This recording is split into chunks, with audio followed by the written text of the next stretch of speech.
Hello, my dear student. I hope all of you are good, fit, and healthy at home, and also doing your studies regularly.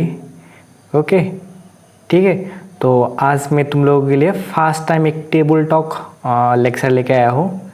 Table talk means what. In previous lesson तुम लोग क्या देखते थे, मैं board में खड़ा होके lecture देते थे. बट अभी इस लेक्चर में तुम लोगों को मुझे दिखाई नहीं देगा, लेकिन क्या दिखाई देगा, एक वाइट पेपर और एक पेन. एक पेन नहीं, बहुत सारा पेन दिखेगा, colourful pens. Okay, so this is a table talk video. Okay, तो आज का वीडियो में हम लोग क्या करेंगे, we will study the periodic properties. Okay, मतलब एक पीरियोडिक टेबल में क्या क्या प्रॉपर्टी हो सकता है और ये सब प्रॉपर्टीज कैसे वेरी करता है. जैसे एक पीरियोडिक टेबल कैसा था, पीरियोडिक टेबल लगभग कुछ ऐसा है, मतलब ऐसे धरो पकड़ लो, ऐसे ये पीरियोडिक टेबल है. ठीक है, ये पीरियोडिक टेबल. तो इस पीरियोडिक टेबल में कुछ प्रॉपर्टीज होता है कि मतलब ये लेफ्ट टू राइट क्या होता है, इंक्रीज होता है या डिक्रीज होता है, या फिर मतलब इस ग्रुप पे सब क्या होता है, ग्रुप में ऊपर से नीचे तक कुछ इंक्रीज होता है या डिक्रीज होता है. ठीक है, तो you may ask what is periodic properties. तो periodic properties mainly those properties which vary according to your movement from top to bottom और फ्रॉम लेफ्ट टू राइट. ठीक है, तो जनरली इट एटम्स और elements have various type of properties. Some are physical properties, some are chemical properties. ठीक है, some are physical and some may be chemical. I think you know what is chemical और what is physical. Physical properties क्या होता है, those properties that, जैसे कि boiling point होता है, मेल्टिंग पॉइंट होता है, ठीक है, डेंसिटी होता है, ये सब क्या होता है इसका फिजिकल प्रॉपर्टीज. और कुछ होता है जैसे इसका रिएक्शन कैसे करेगा, ये कैसा टाइप का ऑक्साइड फॉर्म करेगा, कैसा टाइप का हाइड्राइड फॉर्म करेगा, ठीक है, हेलोजन के साथ कैसे रिएक्ट करता है. These are known as chemical properties. But luckily we have only need to learn some physical properties. लेकिन ये सब physical properties नहीं है, क्योंकि you have already learned these type of physical properties in your school life, okay, in your class 9, 10, okay. But now we learn mainly about what atomic radius. ठीक है, we learn atomic radius, मतलब atom का size कैसा होता है. इसके अलावा भी हम लोग और भी पढ़ेंगे इलेक्ट्रॉन नेगेटिविटी. ठीक है, मतलब इलेक्ट्रॉन को कैसे पुल करता है, इलेक्ट्रॉन एफिनिटी. ठीक है, एक एक करके हम लोग पढ़ते जाएंगे. But in today's lesson I will mainly explain what atomic radius और सिंपली व्हाट कैन यू से size of an atom. Size of an atom मतलब एटम का साइज कैसे वेरी करता है और what is the atomic size, simply you can say. ठीक है, तो आई think you all know what is atomic size, क्योंकि तुम लोग बचपन से पढ़ के आए हो. This is what nucleus. और न्यूक्लियस के चारों ओर में क्या रहता है, शेल. ठीक है, K shell, L shell, M shell, ऐसे करके शेल रहते हैं. ठीक है, and the definition you have learn in your school life, what is that, the distance between the nucleus and the electron of the outermost shell. इन लोगों का बीच का जो डिस्टेंस होता है that is what atomic radius. Okay, लेकिन जैसे कि हम लोग क्लास 11 में आया, तुम लोग क्या बड़े बन गए हो और तुम लोगों का थिंकिंग, तुम लोगों का सोचने का तरीका भी अलग हो गए हैं. ठीक है, और हम लोग ने सीखा भी कि इलेक्ट्रॉन ऐसे कोई डेफिनिट ऑर्बिटल में नहीं घूमता है. इलेक्ट्रॉन क्या रहता है, एक्चुअली इलेक्ट्रॉन एक वेव होता है, एक वेव में ऐसे करके घूमते रहते हैं. ठीक है, और मतलब इलेक्ट्रॉन का कोई डेफिनिट पोजीशन नहीं है. मतलब कोई भी एक प्लेस जहाँ पे इलेक्ट्रॉन पाने का चांस सबसे ज़्यादा है, probability of getting electron is maximum, that is called orbital. ठीक है, तो इसलिए हम लोग अगर इलेक्ट्रॉन का डेफिनिट पोजीशन हमको लोगों को मालूम ही नहीं है, तो how can we consider this as the atomic radius. ठीक है, देखो रेडियस पता होने से हम लोग को साइज कैसे पता चलेगा, क्योंकि हम लोग एज्यूम कर लेते हैं एटम इज स्फेरिकल. ओके, और स्फेरिकल का अगर हम लोगों को रेडियस मालूम होगा, then will definitely able to find out the size. ठीक है, इसलिए हम लोग क्या करते हैं, in class 11 level we classify the radius into various categories. Okay, तो लिखो टाइप्स ऑफ एटॉमिक रेडियस। ठीक है, एटॉमिक रेडियस कितना टाइप का हो सकता है। तो उसके लिए जो मेन है that is you need to know that is covalent radius. I think you all know what is covalent. पढ़ के आए हो बचपन में कि कोई भी नॉन मेटल के बीच में जो बॉन्ड होता है that is what, covalent bond. Second type का होता है, ये न्यू मिलेगा तुम लोगों के लिए, ये होता है वैन डर वाल रेडियस। ठीक है, एक्चुअली वैन डर वाल कब होता है, जब मतलब कोई भी वीक टाइप ऑफ अट्रैक्शन होगा ना, in that case you will get this van der Waals type of bonds और van der Waals type of radius. और नंबर 3 में होता है metallic radius and last but not the least that is what, ionic radius. ठीक है, तो आज का लेक्चर थोड़ा लंबा होने जा रहा है क्योंकि we are going to learn what is covalent radius, what is van der वाल radius and what metallic radius and last ionic radius. ठीक है, इसलिए क्या करना है, इस वीडियो को एकदम एंड तक देखना है। जो इस वीडियो को थोड़ा देख के छोड़ के जाएगा उसको सोचो कि वो भी मतलब गया, मतलब ठीक है, उसका मतलब आत्मा का शांति के लिए तुम लोग प्रे भी कर सकते हो। ठीक है, ओके, मजाक से रहो, पढ़ाई में ध्यान देते हैं। ठीक है, तो फास्ट हम लोग क्या पढ़ेंगे, कोवेलेंट रेडियस। और एक बात, मेरे साथ साथ खुद लोग लिखते भी जाना है, इसलिए मैंने ये टेबल टॉक वीडियो बना रहा हूँ। ओके, तो what is covalent radius. First of all covalent radius क्या होता है, तुम लोगों के लिए कोवेलेंट बॉन्ड जानना चाहिए। एक्चुअली कोवेलेंट बॉन्ड क्या होता है, when two non metal binds, okay, then they forms covalent bond. Suppose 2 element ले लो, एक एलिमेंट ए है और एक एलिमेंट क्या है, B. This is element A and this is element B. ठीक है, let assume this is the centre of this 2 element. Okay, हो गया, ये है उन लोगों का बॉन्ड। तो ये जो डिस्टेंस होगा ना ये 2 एलिमेंट का, the distance between the 2 nucleus, okay, suppose this distance is generated by D A, this is generated by D A. ठीक है, होगा। सपोज हम लोग बी नहीं, बी मत मानो, सपोज दोनों सेम ही ले लो। ए क्या है, डी ए, मतलब कैसा टाइप का एलिमेंट होना हमारे, सेम टाइप का, for same atom.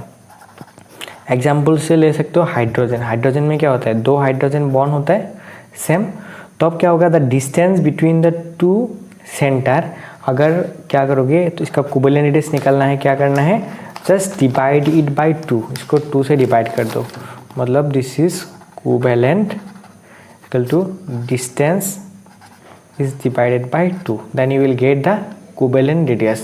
I think you got it how you need to find out the covalent radius for same atom. Just the distance between the 2 center, उसको क्या करना है, 2 से डिवाइड करना है। ओके, तो this is the way to find the covalent radius.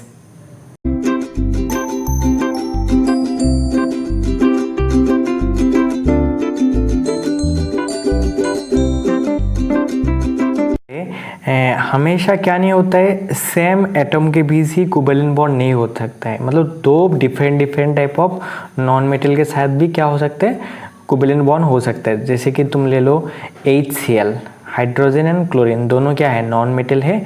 तो ऐसे टाइप का मतलब कोवेलेंट के लिए how can you find out the radius, उसके लिए क्या करना है, हम लोग 2 केस में इसको डिवाइड करेंगे। तो फास्ट ले लेते हैं, क्या होना पड़ेगा, इलेक्ट्रोनेगेटिविटी सेम। अगर दोनों का इलेक्ट्रोनेगेटिविटी क्या होता है, सेम होता है। I think you know what is electronegativity. अगर नहीं पता है डोंट नीड टू वरी, क्योंकि हम लोग अपकमिंग लेसन में इन डिटेल्स पढ़ने जा रहा हूँ what is electronegativity. Simply now you assume what is electronegativity, मतलब इलेक्ट्रॉन को अपने तरफ खींचने का जो पावर, जो tendency, that is what, electronegativity. ठीक है, अगर इलेक्ट्रोनेगेटिविटी सेम होगा तो क्या करना है, एकदम वेरी इजी, सेम पहले जैसा है। सपोज दिस इज एलिमेंट ए, ये क्या है, एलिमेंट बी। हो गया। तो इसका सेंटर ये है और इसका सेंटर ये है, इसका डिस्टेंस निकालो। सपोज इन लोगों का डिस्टेंस क्या है, DAB, तो इन लोगों का रेडियस कैसे निकालोगे, कोवेलेंट रेडियस TAB/2। लेकिन कंडीशन क्या है, दोनों का इलेक्ट्रोनेगेटिविटी सेम होना पड़ेगा। Okay, and how we need to calculate the electronegativity, ये हम लोग अपकमिंग लेसन में सीखेंगे। हो गया। ओके, नाउ विल चेक अगर क्या होता है इलेक्ट्रोनेगेटिविटी डिफरेंट होता है, ये सबसे ज़्यादा इम्पॉर्टेंट है और यहाँ से मैक्सिमम क्वेश्चन बनता है in your competitive exam.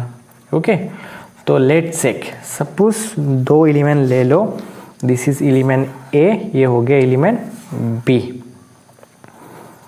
Okay, और एज्यूम कर लो electronegativity of A is more than electronegativity of B। What is that, A का इलेक्ट्रॉन खींचने का टेंडेंसी क्या होगा, ज़्यादा होगा देन B। तो क्या होगा यहाँ पे एक, ओके, तो क्या होगा, मतलब इस साइड में इलेक्ट्रॉन थोड़ा ज़्यादा आ जाएगा। ठीक है, इसलिए अभी हम लोग क्या करेंगे, इसका एटॉमिक रेडियस निकालने के लिए उसी तरफ क्या करेंगे, ये डिस्टेंस तो निकालेंगे। सपोज ये B, ये क्या होगा DA DB, लेकिन जो ये ओरिजिनल रेडियस निकालना है ओके, उसके लिए क्या करना है, अगर ये DAB DB निकालना है ना, इसे DAB के लिए क्या करो, ये एक फॉर्मूला है, जो फॉर्मूला 2 साइंटिस्ट मिलके दिया था। एक का नाम था स्टीवेंसन और एक का नाम था शोमेकर। ठीक है, इन दोनों ने मिलके दिया था। ये फॉर्मूला क्या है, ये फॉर्मूला बहुत ही ज़्यादा इंपॉर्टेंट है।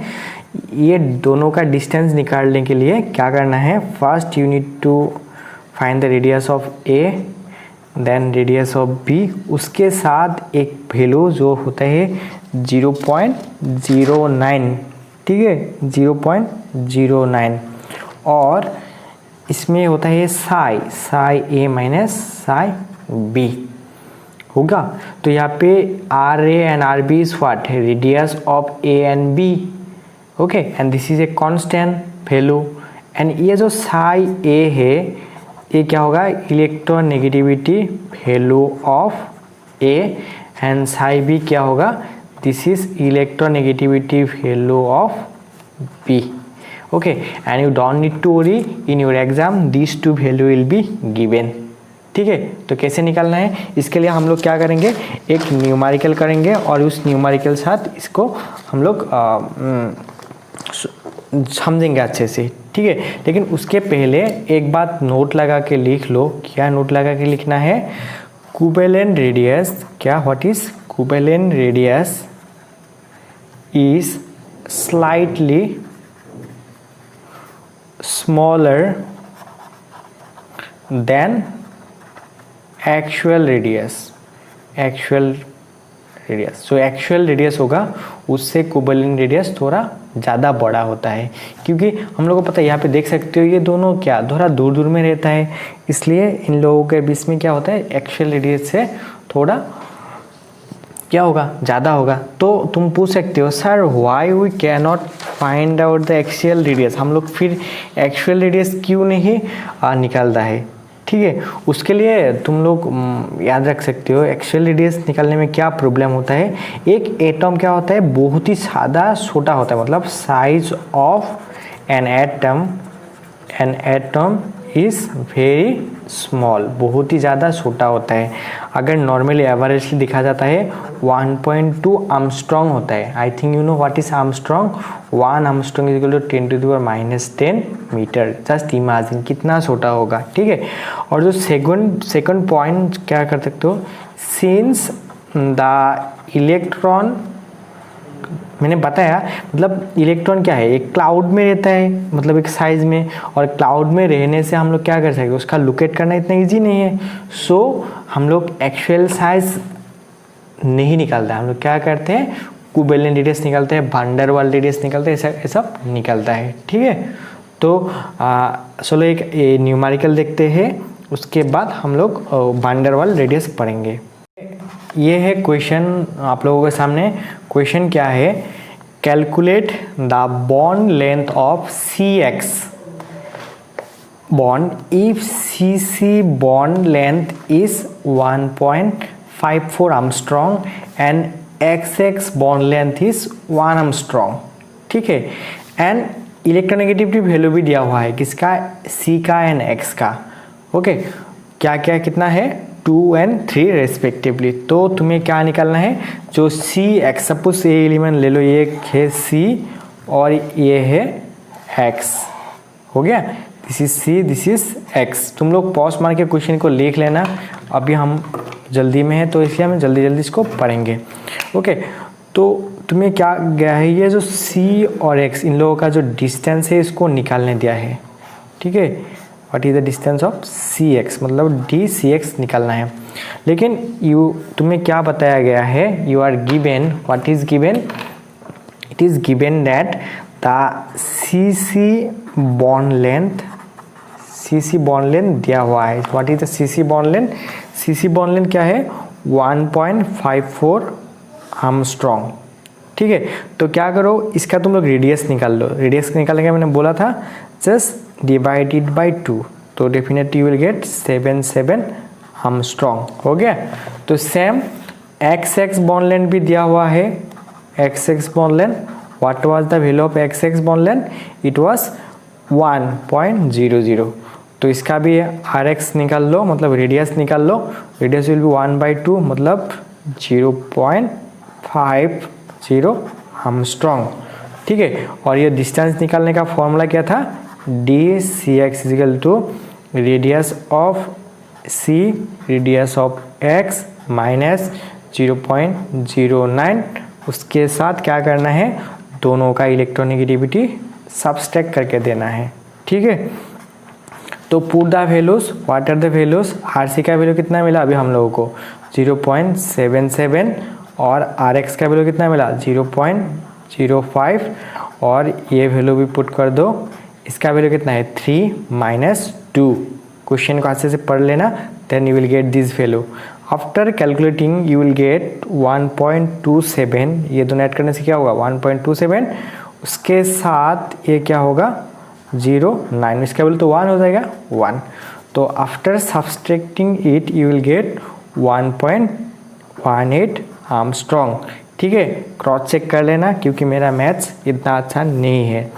दस द CX बॉन्ड लेंथ कितना होगा इस 1.18 आर्मस्ट्रॉन्ग। समझ में आया सबको, वीडियो को रिपीट करके फिर से देख लेना। Now we will explain what is van der वाल radius, van der Waals radius, ठीक है। तो वैन डर वाल रेडियस मेनली किसके लिए एप्लीकेबल होता है, फॉर न्यूट्रल मॉलिक्यूल के लिए होता है। जैसे कि आप लोगों को पता है ग्रुप 18 का जो एलिमेंट्स होता है they are what, inerts, they have don't have any tendency to any other. So जो इनर्ट मॉलिक्यूल होगा उन लोगों के लिए भी ये एप्लीकेबल होगा। और इसके अलावा भी जिसमें कोई बॉन्ड नहीं होता है, मतलब without any types of bonds, उन लोगों के लिए भी ये रेडियस एप्लीकेबल होगा। सपोज ले लो, हम लोग एक एग्जांपल लेते हैं। Suppose this is A hydrogen और ये है hydrogen molecule. Hydrogen generally H2 में रहता है, एटम के लिए नहीं, किसके लिए, मॉलिक्यूल के लिए H2, ठीक है। तो देखो ये दोनों मॉलिक्यूल, ये तो इतना इजीली आप अपना पास में नहीं आएगा, मतलब जितना हो सके आगे होगा। तो इन लोगों का बीच में जो डिस्टेंस होगा, ओके, तो इसको क्या कहलेंगे हम लोग, DH2, मतलब distance between two neutral molecule. तो अगर आपको क्या करना है, इसका वैन डर वाल रेडियस निकालना है, सिंपल क्या करना है, जस्ट डिवाइड वैन डर वाल रेडियस, क्या करो, just divide this distance by 2, okay, then you will get the van der वाल रेडियस, ठीक है। तो अभी मुझे कौन बताएगा व्हिच रेडियस इज मतलब लार्जर, कोवेलेंट रेडियस और वैन डर वाल radius, which one will be the larger one, covalent radius ज़्यादा होगा या वैन डर वाल रेडियस ज़्यादा होगा। तो उसके लिए हम लोग एक डायग्राम से इसको समझ लेते हैं। सपोज तुम मान लो एक एलिमेंट है, ठीक है, this is A element what AB, और भी एक एलिमेंट ले लो, सपोज और भी एक एलिमेंट है जो थोड़ा दूर में है, सपोज ए हो गया बी, ए बी, ए इसका सेंटर है, ए इसका सेंटर, ए इसका सेंटर और ये इसका सेंटर। तो कोवेलेंट रेडियस कैसे निकलता था? वेरी इजी, जस्ट इन लोगों का जो डिस्टेंस है उसको ले लो। तो सपोज इन लोगों का डिस्टेंस क्या था, सपोज डी ए बी था, ठीक है। अगर तुम्हें इसका कोवेलेंट रेडियस निकलना था क्या करते थे, सिंपल 2 से डिवाइड करते। तो इसका भी सेम होगा, लेकिन इन लोगों का कोवेलेंट रेडियस कैसा था? कोवेलेंट मतलब ये जो 2 नेबरिंग मॉलिक्यूल है उन लोगों का डिस्टेंस लेना है, इन लोगों का सेंटर का डिस्टेंस, मतलब ये दोनों डिस्टेंस ले लो, ठीक है। तो this is the distance between this 2 molecule. तो what will be this is D B A, हो गया, ये दोनों डिस्टेंस डी बी ए है। तो what will be the wonder वाल रेडियस? वंडर वाल रेडियस क्या होगा? Simply divide this distance by 2, हो गया। तो देख के समझ में आ गया होगा which radius is larger, wonder वाल या कोवेलेंट? बताओ। ऑब्वियसली दिस वंडर वाल रेडियस इज लार्जर, ठीक है। तो ऑलवेज रिमेंबर द वंडर वाल radius is larger than that of what, covalent radius. तो इसको अच्छे से नोट लगा के मार्कर से मार्क करके रखना है, ठीक है, क्योंकि इसके लिए बहुत इंपॉर्टेंट है। तो अगर तुम्हें पूछता है what is the use of this wonder वाल रेडियस, तो मैंने पहले ही बताया जो जितना भी क्या होता है इनर्ट गैस होता है, ठीक है, इनर्ट गैस, उन लोगों के लिए ये वंडर वाल रेडियस सबसे ज़्यादा यूज़फुल होता है, क्योंकि उन लोग किसी के साथ बॉन्ड फॉर्म नहीं करता, इसलिए उन लोगों का रेडियस निकालने के लिए this type of radius is used. Now we will check what is the third type of radius, that is metallic radius. मतलब मेटेलिक रेडियस कैसे होता है और इसको कैसे निकालता है, ठीक है। तो जस्ट मेटेलिक रेडियस के ऊपर इतना हाई फाई क्वेश्चन नहीं आएगा, जस्ट मैं बता देता हूँ। सपोज कोई भी एक रॉड ले लो, रॉड, आयरन रॉड, सपोज उसमें क्या होता है, एलिमेंट्स लोग ऐसे ऐसे करके अरेंज होता है। सपोज ए ऐसे टाइप का होगा, कुछ ऐसे टाइप का, मतलब वहाँ पे जो क्या होगा, उन लोगों का जो पार्टिकल होगा they will be arranged in of 3D shape, okay. इस इन लोगों के बारे में तुम लोग क्लास 12 में एक चैप्टर में लगेगा, इट्स कॉल्ड सॉलिड स्टेट, और उस सॉलिड स्टेट में इन डिटेल इन लोगों के बारे में पढ़ाई करने को मिलेगा, okay. For now being just remember, ये मेटल क्या होता है, these are very good conductor, मतलब इन लोगों के पास फ्री इलेक्ट्रॉन बहुत होता है, ठीक है। और ये फ्री इलेक्ट्रॉन यहाँ से वहाँ, मतलब एक ले लो, एक ले लो और एक ले लो, ठीक है। सपोज बीच में एक इलेक्ट्रॉन है, ये इलेक्ट्रॉन यहाँ पे जा सकते हैं, यहाँ पे जा सकते हैं, यहाँ पे जा सकते हैं, मतलब किसी भी डायरेक्शन में जा सकता है, ठीक है। तो इसलिए इन लोगों का जो मेटेलिक रेडियस सब भी वेरी कर सकते हैं, मतलब ये बहुत कॉम्पैक्ट होता है, मतलब ये पूरा टाइटली बॉन्डेड होगा, ठीक है। तो इसलिए अगर तुम्हें जस्ट यू नो, ये जान लो कि मतलब इन लोगों का रेडियस कैसे निकालेगा। जो कोई भी मतलब जो ये यूनिट सेल होता है ना, इन लोगों का जो डिस्टेंस होगा that is simply the metallic radius. ज़्यादा जानने का ज़रूरत नहीं, जो मेटल का कोई भी मतलब इन लोगों का जो डिस्टेंस होगा उसको जस्ट तुम क्या कर दो, रेडियस निकालना है तो इसको 2 से डिवाइड कर दो, तो that will be the metallic radius, ठीक है। तो just 1 point you need to remember, what is that point, note लगा के लिख लो जो सबसे ज़्यादा इम्पोर्टेंट है। तो अभी मुझे बताओ, वंडर वाल रेडियस, उसके बाद मेटेलिक रेडियस और एक था कोवेलेंट रेडियस, इन दोनों तीनों में which one will be the larger one, किसका वैल्यू सबसे ज़्यादा होगा। तो हम लोगों को पता है वंडर वाल रेडियस बहुत दूर दूर में रहता है, इसलिए वंडर वाल radius will be the largest one. उसके बाद आता है मेटेलिक रेडियस और लास्ट में क्या आता है, कोवेलेंट रेडियस, ठीक है। तो यही था क्या, वंडर वाल radius, metallic radius and covalent radius, ठीक है। आई थिंक समझ में आ गया होगा। अगर समझ भी नहीं आया, थोड़ा मतलब मन लगा के अपना बुक को पढ़ो, एनसीईआरटी बुक को, देन इजीली समझ में आएगा। उसके बाद भी अगर कोई कन्फ्यूजन रहता है, don't hesitate to share with me, ठीक है, ओके। ओके तो चलो अभी हम लोग देखते हैं how this atomic radius varies, मतलब एक पीरियडिक टेबल में फ्रॉम लेफ्ट टू राइट और टॉप टू बॉटम, ऊपर से नीचे में एक ग्रुप में कैसे ये वेरी करता है। ठीक है, तो सबसे पहले पॉइंट लगा के लिखो अलोंग ए पीरियड, मतलब एक पीरियड में कैसे ये वेरी करता है। देखो पीरियड कैसे होता है, फ्रॉम लेफ्ट टू राइट होता है। ठीक है, सपोज एक एग्जांपल ले लो, सपोज हम लोग सेकेंड पीरियड ले लेते हैं। सेकेंड पीरियड में क्या क्या एलिमेंट होता है, लिथियम, उसके बाद beryllium, boron, carbon, nitrogen, oxygen, fluorine, okay, उसके बाद होता है नियॉन। आई थिंक सबको पता है ये। ठीक है, ओके, तो एक पीरियड में कैसे ये वेरी करेगा हम लोग उसको अभी देखेंगे। देखो तो पता है क्या, जो बेरियम होता है इसका एटॉमिक नंबर कितना होता है, 3, इसका होता है 4, 5, 6, 7, 8, 9, इसका होता है 10। हो गया, 10 होता है। तो चलो अभी देखते हैं इन लोगों का इलेक्ट्रॉनिक कन्फिग्रेशन, सिंपल जो तुम लोग पहले सीख के आए थे। क्या होगा, 2.1, 2.2, 2.3, 2.4, 2.5, 6, 7 और ये हो गया 2.8। देखो ये ऐसा वाला इलेक्ट्रॉनिक कन्फिग्रेशन देखने के बाद हम लोग को क्या पता चलता है, नंबर ऑफ शेल, मतलब इन लोगों के पास कितना करके शेल होता है, नंबर ऑफ शेल्स।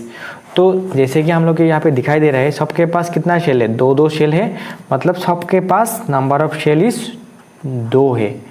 ओके, और ऐसे भी हम लोग सीख के आया है क्या, इन ए सेम पीरियड सबके पास सेम नंबर ऑफ क्या होता है, शेल होता है। ठीक है, लेकिन इन लोगों के में डिफरेंस क्या है, just difference in their atomic number.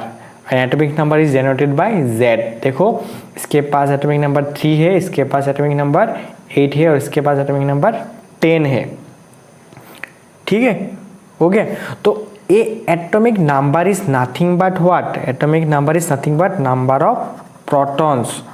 Yes, number of proton is called what, atomic number. और प्रोटॉन कहाँ रहता है, न्यूक्लियस में रहता है। और न्यूक्लियस में क्या क्या रहता है, प्रोटॉन प्लस न्यूट्रॉन। ठीक है, न्यूट्रॉन तो क्या होता है, चार्जलेस होता है, proton is only positive charge, मतलब न्यूक्लियस इज पॉजिटिव। इसलिए this atomic number is simply you can say what, nuclear charge. एक न्यूक्लियर का जो चार्ज होगा that is simply its atomic number. तो चलो अभी हम लोग एक एक करके देखते हैं। देखो सपोज ये बोरॉन ले लो। ठीक है, बोरॉन के पास न्यूक्लियस में कितना प्रोटॉन है, बोरॉन के पास न्यूक्लियस में कितना प्रोटॉन होगा, 5 प्रोटॉन होगा, क्योंकि इसका एटॉमिक नंबर 5 है। लेकिन इसका जो शेल होगा ना, इसमें इलेक्ट्रॉन है। और एक ले लो सपोज ऑक्सीजन ले लो, ऑक्सीजन का एटॉमिक नंबर कितना होता है, 8 होता है, मतलब इसका न्यूक्लियस में कितना इलेक्ट्रॉन होगा, प्रोटॉन होगा, 8 प्रोटॉन होगा। और इसका आउटर मोस्ट शेल में भी क्या होगा, इलेक्ट्रॉन होगा। लेकिन क्या है, देखो इसमें 5 प्रोटॉन है और जो बोरॉन था इसमें कितना इलेक्ट्रॉन था, 3 इलेक्ट्रॉन था, 3 इलेक्ट्रॉन। और जो ऑक्सीजन है उसका आउटर मोस्ट शेल में कितना इलेक्ट्रॉन होता है, 6 इलेक्ट्रॉन, ऐसे करके 6 इलेक्ट्रॉन होगा। ठीक है, 6 इलेक्ट्रॉन होगा। देखो यहाँ पे चार्ज भी ज़्यादा है और इसमें नेगेटिविटी भी ज़्यादा है, तो क्या होगा, इन लोगों को इसमें ज़्यादा अट्रैक्शन होगा, मतलब इसको अपने तरफ खूब ज़्यादा खींचेगा। लेकिन इसमें चार्ज ही कम है तो ये इन इलेक्ट्रॉन को इतना ज़्यादा खींच नहीं पाएगा। इसलिए क्या याद रखना है, इन ए पीरियड, मतलब एक लिख लो, number of proton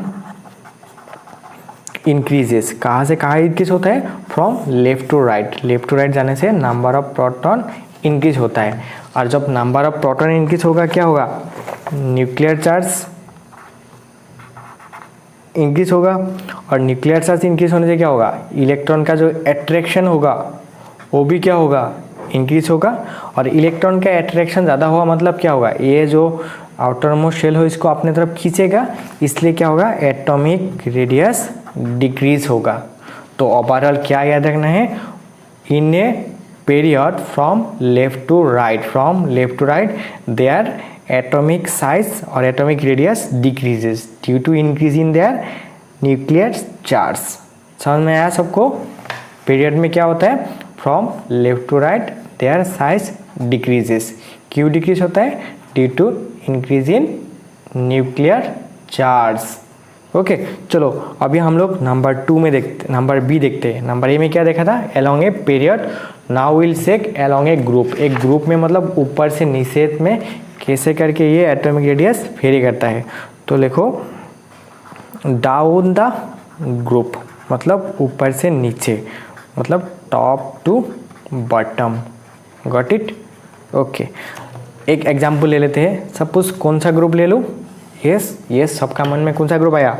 group 1। Yes तो ग्रुप 1 में क्या है? Hydrogen, lithium, sodium, potassium. So और भी है, हम लोग ये 4 ही ले लेते हैं। चलो हाइड्रोजन का क्या होता है? एटॉमिक नंबर 1 होता है। लिथियम का कहता है 3 होता है, मतलब 2.1। इसमें क्या होगा? 281। इसमें क्या होता है?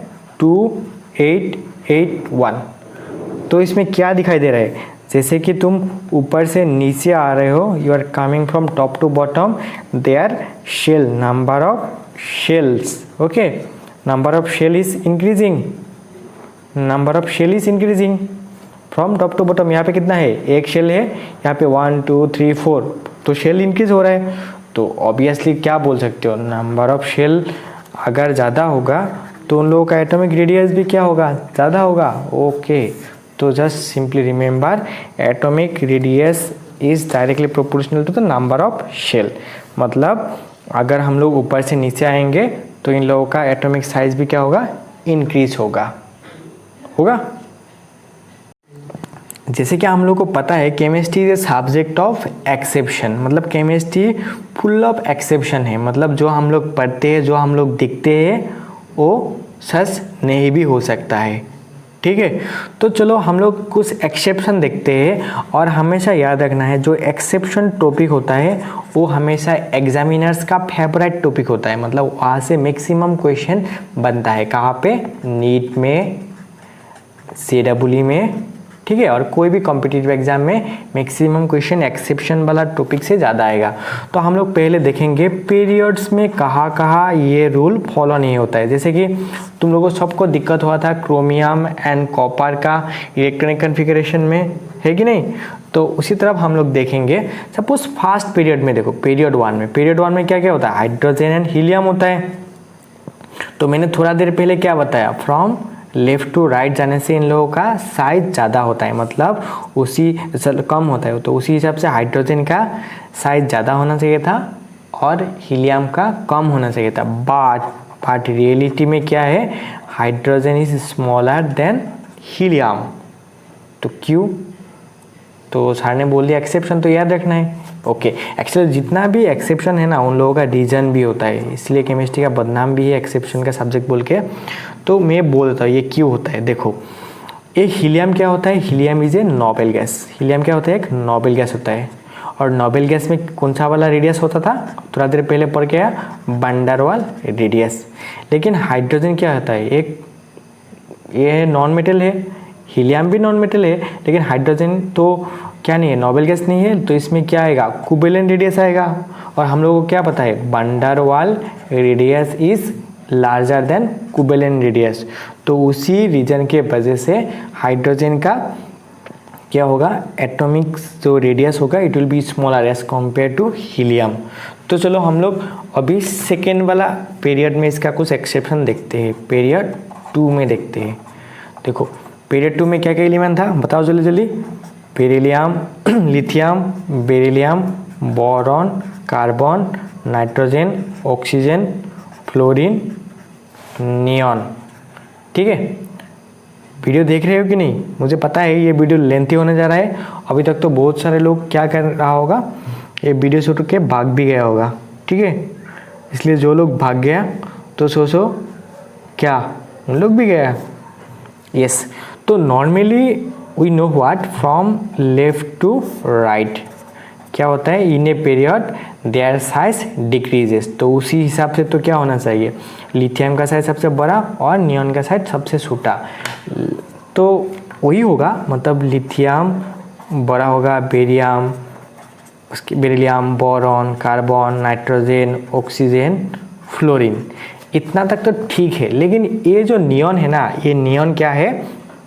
एक नोबल गैस है। और नोबल गैस में कैसा वाला रेडियस आता है? नोबल गैस में हमेशा क्या होगा? बंडर वाला रेडियस आएगा। देखो लिथियम बेरिलियम ये दोनों मेटल है और ये यहाँ से जितना ये होगा ये हो नॉन मेटल है। हम लोगों पे क्या पता था? मैंने बताया था बंडर वाला रेडियस सबसे ज़्यादा होता है, उसके बाद मेटेलिक रेडियस आता है, उसके बाद कोवेलेंट रेडियस आता है।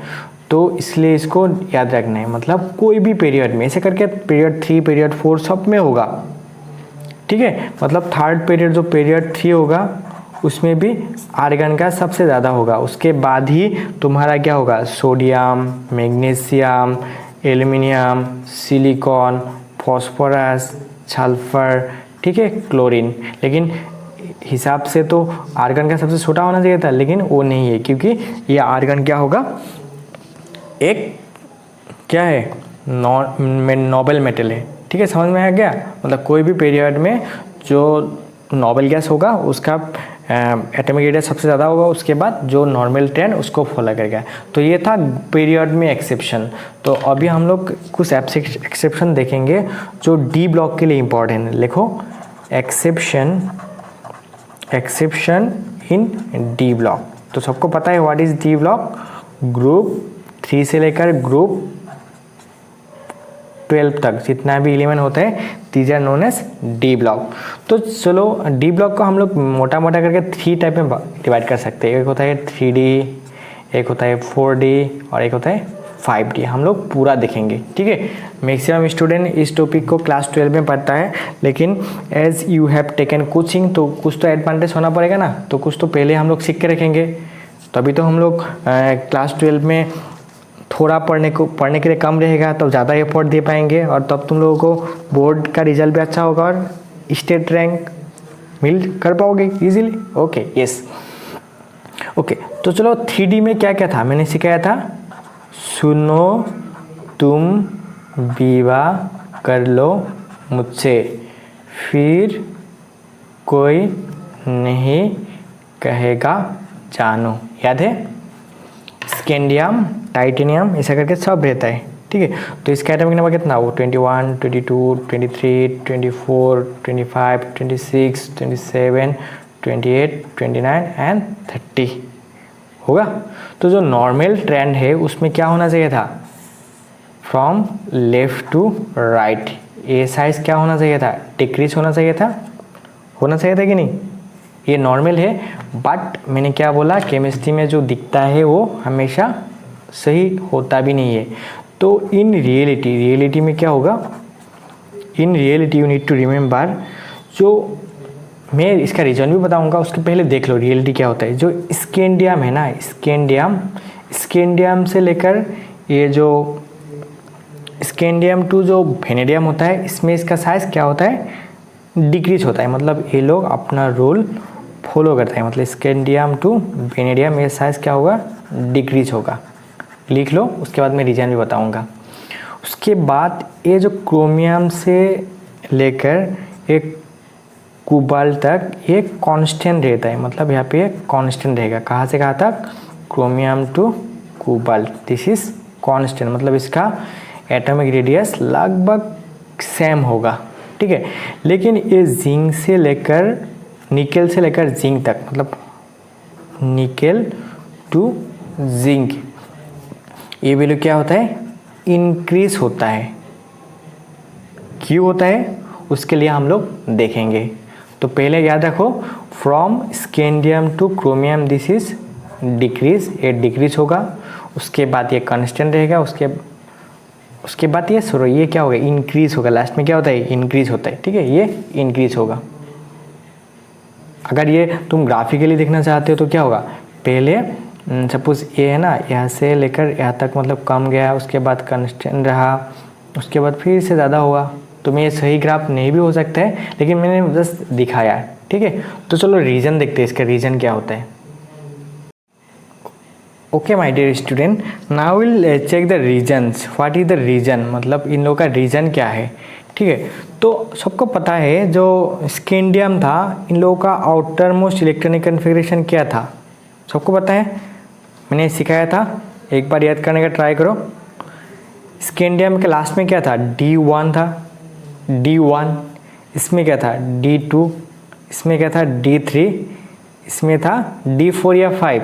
क्रोमियम क्या होता है एक्सेप्शनल होता है, इसमें D5 होता है, मैंगनीज में भी D5 होता है, और आयरन में D6, D7, D8, ये D9 नहीं होता है, क्या होता है D10 और होता है D10।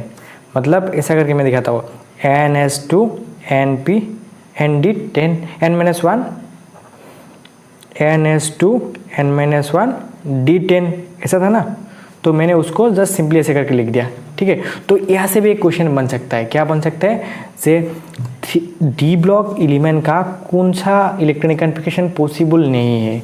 एक होगा D4 is not possible and D9 is not possible. समझ में आया? D4 दिखाई दे रहेगा कोई पे नहीं है, D9 दिखाई देगा नहीं ना, ओके। तो देखो एक्चुअली क्या होता है, जो यहाँ से यहाँ तक मतलब कहाँ से स्कैंडियम से लेकर ये वेनेडियम तक, स्कैंडियम से जो वेनेडियम तक ना, इन लोगों में जो नंबर ऑफ इलेक्ट्रॉन, अगर तुम ये डी ब्लॉक देखोगे, डी में कैसा था 1 2 3 4 5 पास होता है, इसमें 1 इलेक्ट्रॉन है, टाइटेनियम में 2, वेनेडियम में 3।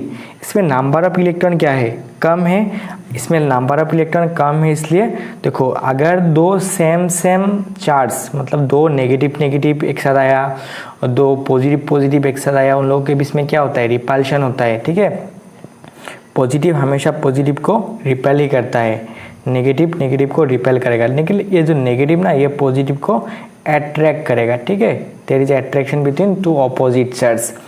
तो जैसे कि इन लोगों को बीच में नंबर ऑफ इलेक्ट्रॉन क्या हो रहा है लेस है, मतलब कम है, इसलिए इन लोगों का बीच में जो रिपल्शन, कैसा रिपल्शन, लेस इलेक्ट्रॉनिक रिपल्शन बहुत कम होगा, इलेक्ट्रॉनिक रिपल्शन कम होगा, इसलिए ये लोग ज़्यादा जो नंबर ऑफ शेल है ना उसको ज़्यादा दूर तक नहीं भागा पाएगा। ठीक है, ये सब उस न्यूक्लियस, तो इसमें इसका रिपल्शन तो ज़्यादा नहीं है, मतलब इस लोगों का भी अट्रैक्शन रहेगा, तो इसलिए यहाँ से यहाँ तक इन लोगों का साइज डिक्रीज ही होता है। ठीक है, उसके बाद एक क्रोमियम से लेकर कोबाल्ट तक, नंबर ऑफ इलेक्ट्रॉन क्या है ज़्यादा है, इन लोगों का भी रिपल्शन है, क्या है रिपल्शन है, क्योंकि इलेक्ट्रॉन इन लोगों से भी ज़्यादा है। लेकिन रिपल्शन ज़्यादा होने से भी क्या होगा, इसका एटॉमिक नंबर क्या है 24, इसका है 25, इन लोगों के पास 26, इसका है 27। इन लोगों के पास जो न्यूक्लियर चार्ज वो भी क्या है बहुत ही ज़्यादा है, इसलिए रिपल्शन और जो अट्रैक्शन ना दोनों क्या हो जाएगा सेम हो जाता है। रिपल्शन अट्रैक्शन, सपोज तुमने 5 रुपीज़ अर्न किया और उस 5 रुपीज़ को तुम क्या कुछ सामान खरीद करके खर्च कर दिया, तो कितना हो गया 0, मतलब इन लोगों पे अट्रैक्शन रिपल्शन लगभग सेम ही होता है, इसलिए no increment no decrement only constant, मतलब इन लोगों का एटॉमिक रेडियस लगभग सेम ही होता है। ठीक है, तो चलो लास्ट में देखते हैं इन लोगों के बीच क्या होता है। इन लोगों के बीच ये देखो, इसका एटॉमिक नंबर कितना है 28, इसका 29 और इसका क्या है 30। ठीक है, इन लोगों के बीच जो रिपल्शन है ये रिपल्शन तो है, ठीक है, रिपल्शन ज़्यादा है और ये जो एटॉमिक नंबर है ये भी क्या हो रहा है इंक्रीज हो रहा है, लेकिन इन लोगों का जो रिपल्शन ना ये ज़्यादा है, इन लोगों का जो एफिनिटी, इन लोगों का जो power as compare to their atomic number is more, so यहाँ से यहाँ तक इन लोगों का साइज क्या होगा इंक्रीज होगा। ठीक है, इंक्रीज होगा। आई थिंक सबको समझ में आ रहा है, अगर नहीं आ रहा है तो कोई बात नहीं, क्योंकि हम लोग ये टॉपिक क्लास 12 में भी फिर से सीखेंगे। ठीक है, तो इसलिए you don't need to worry. हो गया, तो चलो दो सर आपने बताया क्या है, स्कैंडियम से लेकर वेनेडियम तक तो डिक्रीज होता है, उसके बाद जो क्रोमियम से लेकर कोबाल्ट तक है कांस्टेंट रहता है, और निकल से लेकर जिंक तक क्या होगा इंक्रीज होगा, यहाँ पे डिक्रीज, यहाँ पे कांस्टेंट और लास्ट में क्या होता है इंक्रीज होता है। तो ओवरऑल हम लोगों को कैसे पता चलेगा ये जिंक का ज़्यादा है या स्कैंडियम का ज़्यादा है। ठीक है। तो मैंने इनका बारे में अच्छे से स्टडी किया और स्टडी करके मैंने इन लोगों को अरेंज किया, किसका बारे कैसा है। उसके लिए मैं तुमको टिक्स भी बताऊंगा, तो क्या रखो, इसको याद रखो कैसे करके। स्कैंडियम, टाइटेनियम, जिंक, वेनेडियम, ठीक है। और याद रखो कोबाल्ट एंड देन निकेल। मतलब क्या होगा सबसे ज़्यादा होगा स्कैंडियम का, उसके बाद टाइटेनियम का, उसके बाद जिंक का, उसके बाद बेरियम का, उसके बाद जो होगा क्रोमियम, मैंगनीज, आयरन और कॉपर, है ना। इन लोगों का लगभग सेम ही होता है, लेकिन कोबाल्ट का निकेल से ज़्यादा होगा। तो इसको याद कैसे रखोगे, याद रखने के लिए ट्रिक्स है, वो तुम लोग याद रख सकते हो। जैसे कि देखो स्कॉटी में जिंक, वैसे स्कॉटी में जिंक ऐसे कहीं नहीं, मतलब जिंक जैसा कोई नहीं है, वैसे कोई नहीं। इतना तो याद रख सकते हो। स्कॉटी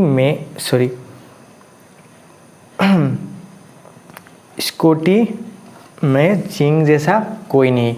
और ये क्या लिखो, बराबर, बराबर होगा।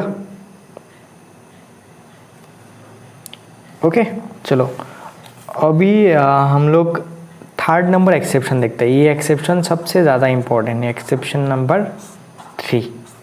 ओके, चलो जैसे हम लोग को क्या पता है 3D, 4D and 5D। 3D में क्या था, स्कैंडियम, यहाँ पे क्या था यट्रियम, और यह था लैंथेनम। यहाँ पे क्या था टाइटेनियम, वेनेडियम, यहाँ पे क्या था यार, जाहिर, क्या बोला था नोबल, यह बता ला, हफ्ता, ठीक है। तो ये लोग भी तो कोई क्या है, एक ग्रुप है, ये भी एक ग्रुप है, ये भी एक ग्रुप है। तो इन ग्रुप में कैसे ये साइज वेरी करते हैं, will check it. Okay, as we know from top to bottom size increase होता है, ठीक है। तो ये इन लोगों के लिए सही है, मतलब स्कैंडियम, यट्रियम एंड लैंथेनम, ये तो सही है। लेकिन सबको पता है ये जो लैंथेनम है इसका क्या होता है 57 होता है, लेकिन लैंथेनम और हफ्तेनम का बीच में 58 से लेकर 71 तक क्या रहता है, लैंथेनॉइड रहता है, लैंथेनॉइड, ठीक है। And these are known as f block element. उसके बाद इसका एटॉमिक नंबर कितना आएगा 72, और इसका क्या आएगा 73। देखो इन लोगों के बीच में क्या बड़ा सा गैप आ गया, यस। इसलिए क्या होता है, ये जो साइज है ना यहाँ पे एक अजीब सा चेंज आ जाता है। ओके, तो तुम लोग ये कैसे याद रखोगे, स्कैंडियम, यट्रियम, लैंथेनम जो सेम ग्रुप में है, इसके लिए मैं एक ट्रिक्स बोल देता हूँ कैसे याद कर सकते हो। तो स्कूटी यामाहा लाओ, स्कूटी यामाहा मतलब यामाहा जो बाइक होता है कोई भी एक लाओ, ठीक है, स्कूटी यामाहा लाओ। ये कैसे, ये इसको कैसे याद करोगे, सपोज तुम्हें चाय खाने का बहुत शौक है, लेकिन क्या बोलोगे टी जरा हाफ, मतलब तुम्हें चाय देगा लेकिन पूरा का पूरा चाय तुम्हें नहीं चाहिए, हाफ चाय चाहिए, क्या बोलोगे टी जरा हाफ। इसको कैसे याद रख सकते हो, वो नवाब था, मतलब वो नवाब था, ठीक है। You can remember this. तो एक्चुअली क्या होता है, इन लोगों का जो ओरिजिनल ट्रेंड होता है वो क्या होता है, यहाँ से जार्कोनियम से ज़्यादा होगा, लेकिन ये जार्कोनियम और ये हफ्तोनियम का जो साइज लगभग सेम होगा, और यहाँ पे भी सेम सबसे बड़ा ऐसा करके होगा, और इन दोनों का साइज लगभग सेम ही हो जाएगा, ठीक है। और ये रीज़न क्यों है, इसके लिए जानने के लिए हम लोगों को एक नया चीज़ सीखना है, ठीक है। एक नया चीज़ सीखना है जो नया टॉपिक होगा, इसलिए हेडिंग लगाओ। क्या हेडिंग लगाना है, शील्डिंग इफेक्ट और स्क्रीनिंग इफेक्ट। ओके अगर कोई भी मतलब इंसान वार में गया होगा तो वो हाथ में क्या लेता है, शील्ड लेके जाता है। शील्ड क्यों लेके जाता है, मतलब it protect him from someone from there enemies. Okay तो चलो हम लोग इसको अच्छे से पढ़ते हैं। सपोज ये क्या होता है, न्यूक्लियस होता है और न्यूक्लियस में से करके बहुत सारा क्या होता है, शेल होता है। ऐसे करके बहुत शेल, मतलब इसको क्या बोल सकते हो, एक multi electron system. Multi electron system, this is a multi electron system. Okay यहाँ पे तो ये तुम्हारा क्या हो गया, ये this is a multi electron system और यहाँ पे अलग अलग शेल में क्या रहता है, इलेक्ट्रॉन रहता है। ऐसे करके इलेक्ट्रॉन रहता है, मतलब चारों ओर रहेगा, मतलब इलेक्ट्रॉन रहेगा। तो एक्चुअली क्या ये जो इनर शेल होता है ना, इनर शेल, ये लोग क्या होता है, ये जो आउटर शेल को न्यूक्लियस का जो अट्रैक्शन होगा उससे बचाता है। मतलब this electron of the inner shell will be much strongly attracted by this nucleus, okay, as compare to this, because electron के बीच में क्या होता है, रिपल्शन होता है। मतलब ये जो आउटर शेल होगा इन लोगों में रिपल्शन ज़्यादा होगा, मतलब ये इलेक्ट्रॉन इन लोगों को रिपल करके दूर भगा रहा है। अल्टीमेटली क्या हो रहा है, this shell is behaving like a shield. ये एक शील्ड जैसा बिहेव कर रहा है इन लोगों के लिए, क्योंकि इन लोगों को तब न्यूक्लियस अपनी तरफ खींच नहीं पा रहा है। ठीक है, तो this inner shells are saving this electron from the attraction. तो इसी इफेक्ट को क्या बोलता है, इनर मतलब क्या होगा, शील्डिंग इफेक्ट। इसी ओके मतलब व्हाट कैन यू से, इनर शेल होगा, जो इनर शेल होगा, इनर शेल इलेक्ट्रॉन, उन लोगों में इलेक्ट्रॉन का जो न्यूक्लियस का जो अट्रैक्शन सबसे ज़्यादा होगा। लेकिन जो आउटर शेल इलेक्ट्रॉन होगा, आउटर शेल इलेक्ट्रॉन मतलब ये इन लोग क्या कर रहा है, इन लोगों के लिए शील्ड जैसा बिहेव करे, शील्ड। तब इन लोगों को यहाँ पे खींचने का टेंडेंसी कम होगा फ्रॉम द न्यूक्लियस। तो overall this is called what, our shielding effect, और some word people is use to call it as screening effect. Okay तो चलो हम लोगों को क्या पता है, 4 टाइप का ऑर्बिटल होता है, S, P, D and F. ठीक है, एस का शेप कैसा होता है, स्फेरिकल, पी का शेप ऐसा करके डम्बेल, डी का कैसा होता है, डबल डम्बेल, और एफ का शेप मतलब कॉम्प्लेक्स होता है। कॉम्प्लेक्स मतलब हम लोग लगभग इसका शेप नहीं बोल सकते, मतलब पूरा ऐसे फैला हुआ है, मतलब चारों ओर, मतलब एक कॉम्प्लेक्स है, सिंपली कॉम्प्लेक्स बोल के बोल सकते हो। मैं जैसे दिखाने के लिए ड्रॉ कर क्या, ये एग्जैक्ट शेप नहीं है, लेकिन देखो एस जो ऑर्बिटल होगा, सपोज ए क्या हो, suppose this is A nucleus, ठीक है, और न्यूक्लियस के चारों ओर ऐसे करके रहेगा। देखो कोई ये ऑर्बिटल अगर ऐसे करे चारों ओर रहेगा, मतलब this is a perfect shield, मतलब एस ऑर्बिटल का शील्डिंग इफेक्ट सबसे ज़्यादा है। उसके बाद ये जो पी होगा उसका शील्डिंग इफेक्ट आएगा ऐसा करके डी और एफ, मतलब समझ लो ये जो डी ऑर्बिटल ये चारों ओर फैला रहेगा, मतलब ये इसमें खाली खाली है ना, तो इन लोगों का शील्डिंग इफेक्ट इतना ज़्यादा नहीं है, और एफ तो पूरा फैला रहता है, इसलिए least shielding effect in case of F. Are you getting my point? The highest shielding effect in S, then P, then D, then F. Okay? चलो ये हो गया शील्डिंग इफेक्ट। तो चलो अभी हम लोग बैक करके हम लोगों का जो क्वेश्चन था वहाँ चलते हैं। क्या क्वेश्चन, मतलब जो डी ब्लॉक में जो क्या था, ये साइज डिक्रीज होता था, मतलब कंट्रैक्ट होता था, मतलब लेंथानॉइड कहाँ से कहाँ तक था, से 58 से लेकर 71 तक। मतलब यहाँ पे हम लोग जितना भी फ्रॉम लेफ्ट टू राइट जाते रहेंगे, then the size of the elements will contract. ठीक है, इज वेरी हाई, मतलब contraction is very high, contraction is very high, and this contraction is also known as lengthanoid contraction. Lengthanoid contraction क्यों, क्योंकि this contraction is happening in case of lengthanoid. ठीक है, और ऐसी तरफ एक्टिनॉइड के बीच में भी एक contraction होता है, that is known as actinoid contraction. Okay तो इन लोगों का रीजन क्या है, ये जो लैंथाइनर होता है, these R F block element, और इन लोगों का सबके पास क्या होता है, एफ ऑर्बिटल होता है, एफ ऑर्बिटल, ठीक है। मतलब जो 71 होगा इसके F0 F1 ऐसा करके F14 तक होगा, ठीक है। लेकिन हम लोगों को क्या पता है, ये जो एफ ऑर्बिटल है इन लोगों का शील्डिंग इफेक्ट सबसे कम होगा, इसलिए जब भी हम लोग 58 से यहाँ तक जाएंगे इन लोगों का साइज क्या होगा, बहुत ही छोटा होते रहेगा, ठीक है। तो point wise you can write it say f have poor shielding effect.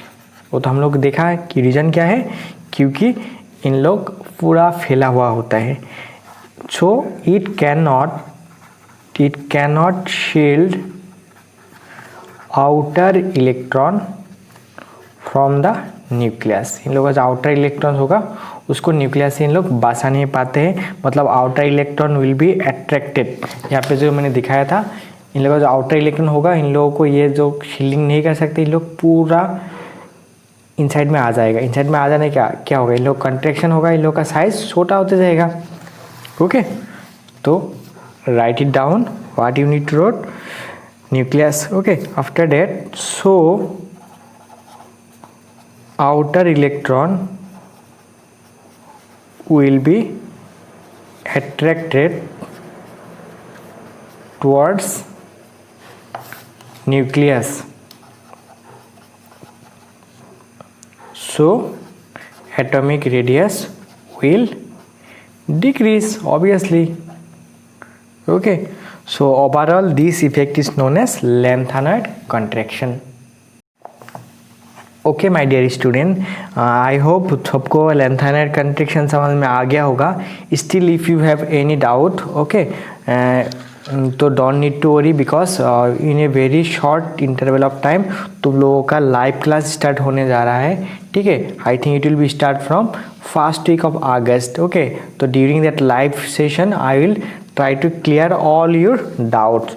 चलो अभी हम लोग लास्ट जो रेडियस होता है दैट इज आयनिक रेडियस वो देखते हैं, ओके। व्हाट इज आयन, देखो आयन क्या होता है, सपोज ये एक नॉर्मल एटम को सपोज m ले लो, ठीक है।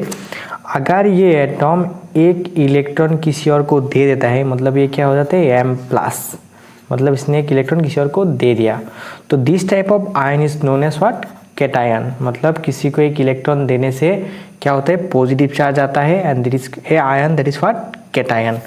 अगर उल्टा हुआ, उल्टा मतलब एक एटम है, इसने एक इलेक्ट्रॉन ले लिया, मतलब इसमें एक नेगेटिव चार्ज ज़्यादा हो गया, तो ये क्या होगा, m नेगेटिव।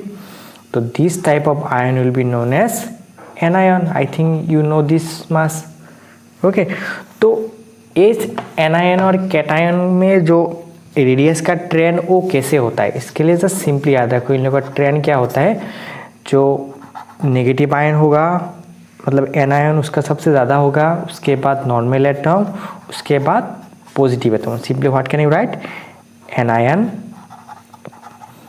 एनायन, ओके, उसके बाद atom, at last cation. You got it.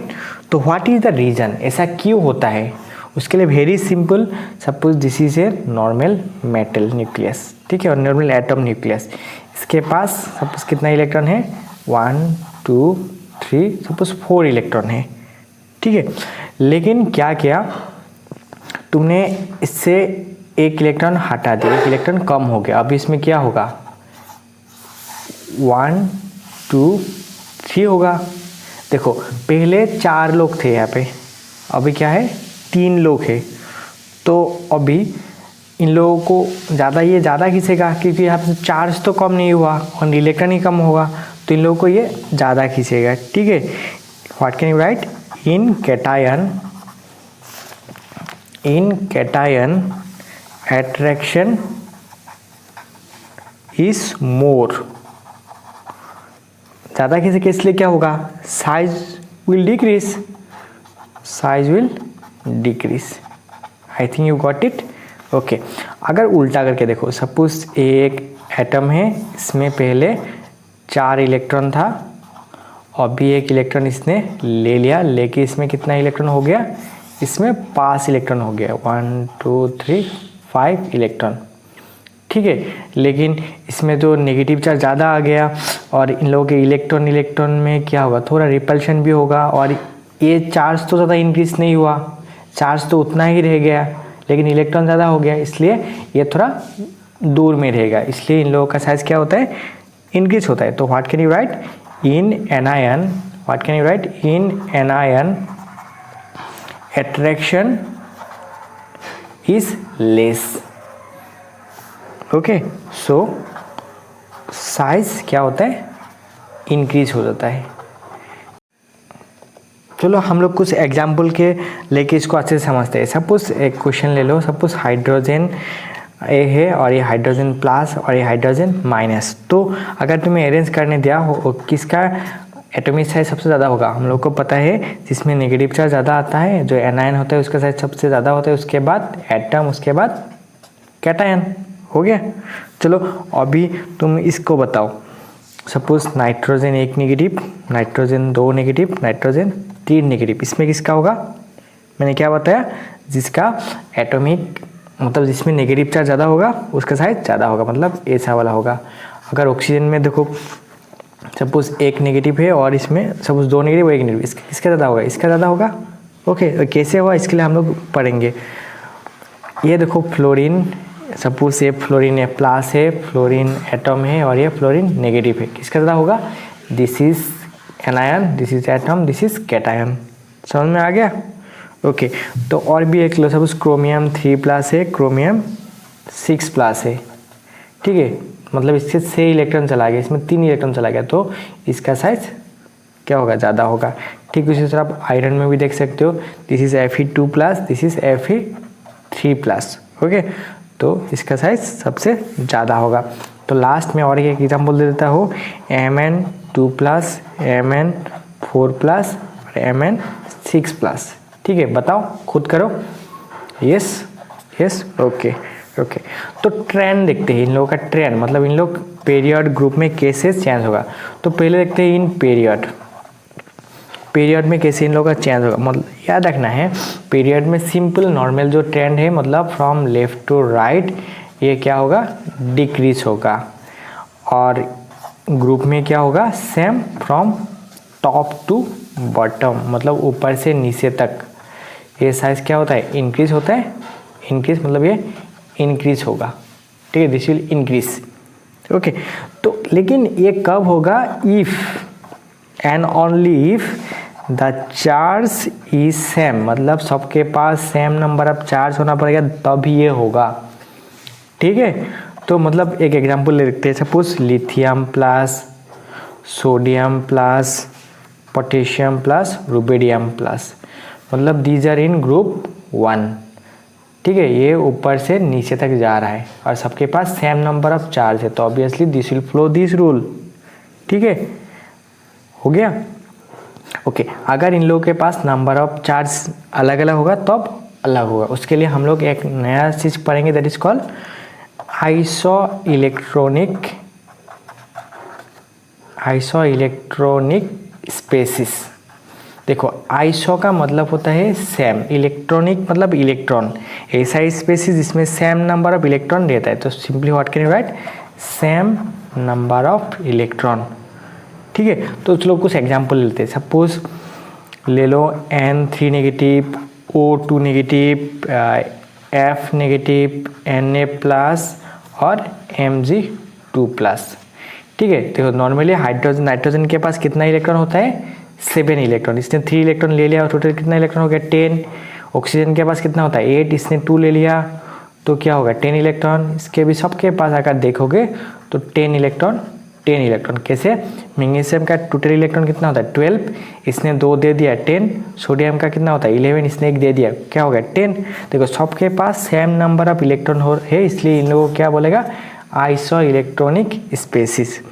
लेकिन अगर तुम इन लोगों का चार्ज देखोगी, मतलब एटॉमिक नंबर देखोगी, इसका कितना है, 7, इसका 8, इसका 9, इसका 11, इसका 12, मतलब इन लोगों का चार्ज ज़्यादा है, यहाँ पे चार्ज ज़्यादा है, लेकिन यहाँ पे इलेक्ट्रॉन तो सबके पास सेम ही है, चार्ज ज़्यादा है लेकिन इलेक्ट्रॉन सेम है, तो जिसके पास ज़्यादा चार्ज होगा वो इलेक्ट्रॉन को ज़्यादा खींचेगा, तो इसलिए क्या याद रखना है, size in case of isolated species size is inversely proportional to atomic number और न्यूक्लियर चार्ज।